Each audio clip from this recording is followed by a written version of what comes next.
Bonjour, bonjour et bienvenue dans cette nouvelle vidéo. J'espère que tu vas bien aujourd'hui. Moi, je vais super bien.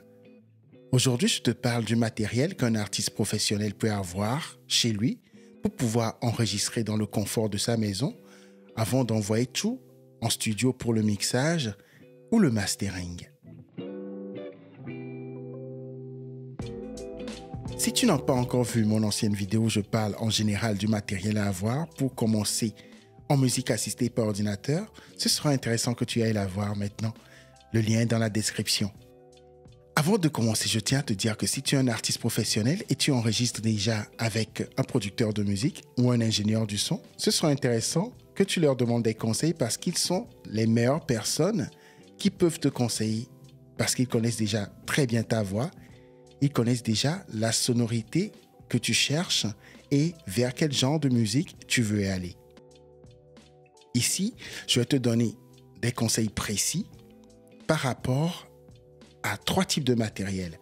En fait, on aura du matériel qui va être pour ceux qui ont vraiment du budget, du matériel entre deux et aussi du matériel qui n'est pas du tout cher. Ok? Après, tu vas faire le choix. On commence par l'ordinateur.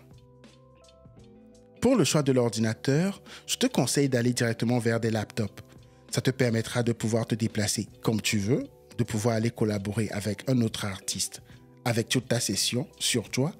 Et tu pourras aussi en même temps te déplacer aussi en studio d'enregistrement avec cet ordinateur-là. Donc, je te conseille vraiment les laptops. Tu peux prendre un MacBook Air si tu as du budget pour être vraiment léger et mobile. Tu peux prendre du MacBook Air, la série M1 ou M2 sont des séries très puissantes avec le processeur M1 et M2. Donc, ça te permet vraiment de faire tout ce que tu veux. Et si tu veux aussi faire de la vidéo après, ça sera l'ordinateur qui va bien te servir. Si tu veux aller vers du PC, tu peux aller juste vers la série gaming de Dell en laptop ou la série gaming de Asus en laptop. Il fonctionne toujours très bien. N'oublie pas de demander conseil au vendeur pour avoir une très bonne capacité de disque dur, un très bon processeur là-dessus. En interface audio, si tu as du budget, je vais te demander d'aller directement vers des marques comme Universal Audio, RME, Antelope et Apogee. Tu as par exemple l'Universal Audio Apollo Twin qui fonctionne très bien, qui est une interface audio que tu peux transporter n'importe où. Tu as aussi l'Apogee Symphony Desktop qui fonctionne très bien. C'est des interfaces que moi j'ai utilisées plusieurs fois. Ça fonctionne vraiment bien. Okay? Si tu n'as pas trop de budget, tu peux aller vers des interfaces audio de Focusrite comme les Scarlett 2i2 ou encore des interfaces audio comme Presonus, les Audiobox. Pour le micro, je vais vous conseiller vraiment de choisir un micro de très bonne qualité parce qu'en fait, on ne veut pas envoyer les sessions en studio et que le mixeur ou l'ingénieur du son nous dise après que les voix ont été mal faites ou les voix ne sonnent pas bien. Ok? Donc, je vais vous dire de prendre un très bon micro. Si vous avez du budget, vous pouvez le mettre dans le Neumann U87 qui est un micro passe-partout qui fonctionne super bien. Des légendes musicales, des stars ont vraiment enregistré avec ce micro. Ce micro ne perd jamais de la valeur. Personnellement, c'est un micro que j'adore, qui passe aussi bien sur les voix féminines que sur les voix masculines. Il passe aussi bien sur les instruments. Et en fait, si vous l'achetez, vous ne serez pas déçus. Vous avez aussi le AKG C214 que j'aime beaucoup, qui est un de mes micros favoris aussi, qui coûte beaucoup moins cher que le Neumann U87. Et en fait, c'est un micro qui passe aussi bien sur les voix que sur les instruments. Si vous n'avez pas du budget, vous pouvez prendre simplement le C214 de AKG, qui vient avec la même capsule que le Sequenza 14, mais qui n'a pas toutes les fonctions de ce micro. Donc, vous pouvez le prendre. Il coûte beaucoup moins cher que le C414, mais il fonctionne super bien aussi. OK? Vous avez aussi le Rode NT1 que vous pouvez aussi choisir, qui est un micro fait pour le studio d'enregistrement.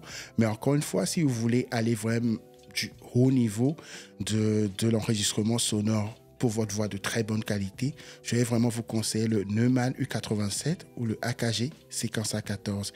Il y a plein d'autres marques, mais ces micros-là, je les ai déjà utilisés. Ils fonctionnent vraiment très bien pour moi. On va passer au casque.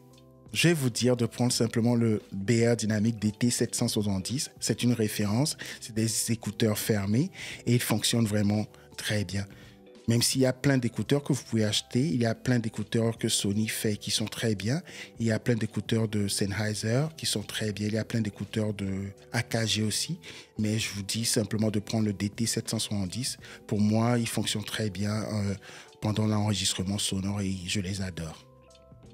Pour les moniteurs, vous avez vraiment beaucoup de marques que vous pouvez acheter. C'est comme pour tout le matériel d'ailleurs. Le plus important à considérer, c'est l'environnement dans lequel vous vous trouvez. Si par exemple vous êtes dans un environnement où vous ne pouvez pas jouer du son à un très haut niveau sonore, vaut mieux aller avec de petites enceintes. Je vous conseillerais par exemple de prendre les iLoud Micro Monitor de IK Multimedia, je pense que c'est comme ça s'appelle, ce qui fonctionne vraiment très bien. J'en ai une paire ici avec moi, ça fonctionne vraiment super bien. Vous pouvez aussi prendre les Yamaha HS5, ils fonctionnent aussi super bien. Encore une fois, n'oubliez pas de demander conseil au producteur de musique ou à l'ingénieur du son avec lequel vous travaillez d'habitude. Parmi tous les équipements que je viens de citer, il y a certains accessoires que vous devez avoir. Par exemple, vous avez besoin d'un stand micro, comme la tige que j'ai ici, qui va vraiment vous aider pour maintenir votre micro dans une certaine position confortable pour le chant. Parce qu'en studio, vous ne pouvez pas tenir le micro du studio à la main, ça va faire beaucoup de bruit, c'est des micros vraiment sensibles. Et aussi, vous allez acheter des mousses acoustiques pour traiter votre pièce, pour éviter que la résonance de la pièce ne repisse dans le micro. Vous aurez aussi besoin d'autres accessoires comme le filtre anti-pop, qui vont vous permettre d'éviter l'accentuation des lettres comme B et P. Et aussi dans l'autre sens, demandez toujours conseil. Il y a plein de choses que vous pouvez avoir qui vont vous aider vraiment à améliorer votre confort en enregistrement au niveau des accessoires. Ok? J'espère que cette vidéo, vous l'avez aimée. N'hésitez pas à me lâcher un pouce bleu et à vous abonner pour m'encourager. Mettez aussi des commentaires pour le référencement et dites-moi aussi le matériel que vous pensez avoir pour vos futurs projets.